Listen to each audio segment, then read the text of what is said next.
We can talk about another team that we thought after last week, after week one, we were having serious questions about Zach Taylor and his control over this Bengals team. But they looked really, really solid. I mean, they took the Chiefs down to the wire in Arrowhead. They looked like a totally different team from the team that lost at home to the Patriots in week one. And, Joe Burrow was making plays. He was running the ball. He was finding his receivers. Jamar Chase got to control his emotions.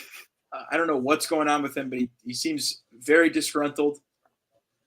It's just not yelling at his coach on the sideline. It's just not what you want to see. But aside from that, it was a pretty good day for the Bengals, all things considered.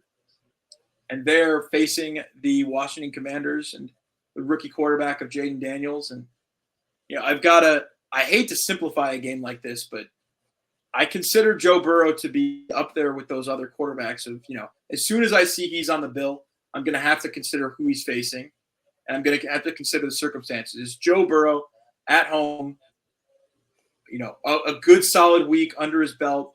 This team's looking for their first win of the season, and they're facing a rookie quarterback who was taken to the Wild Giants last week in Washington, if I remember correctly. So, I think that it's just going to be a tough roller coaster the whole season with Jaden Daniels and the Commanders. Consistency is going to be hard to come by, and it's just a tough draw to be facing a team like the Bengals, a team that's looking to get right. They're going to be motivated to get their first win, and they are, unless the Chiefs have a curse on them where you take the Chiefs to the wire like the Ravens did and then put up a stinker against an inferior team.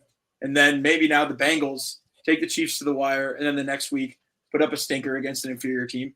I'm not completely ruling that out to happen because the Bengals already dropped one at home to the Patriots.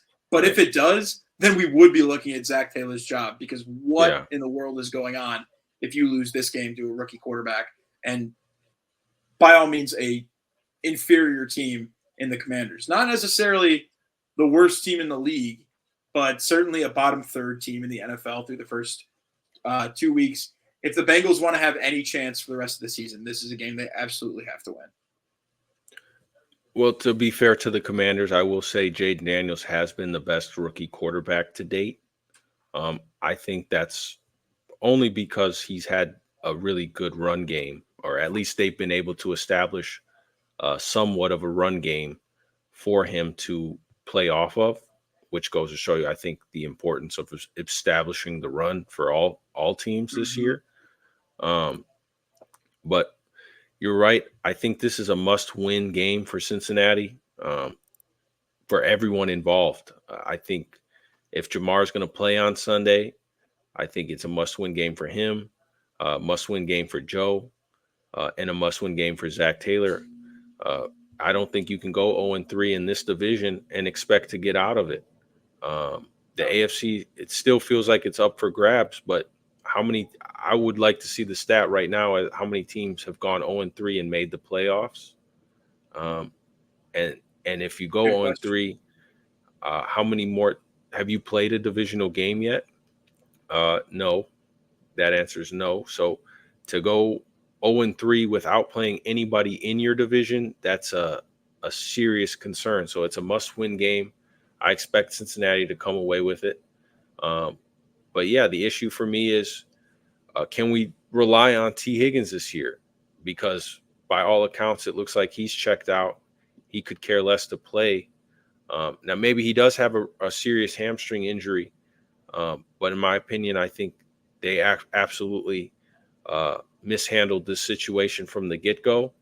I think if T. Higgins is in that game on Sunday, they win that game at the end. They threw a pass to the young kid, Ishavas. That was T. Higgins' ball to catch. They were relying on him a lot in that game too. Yeah. So you could tell that they were missing T. Higgins.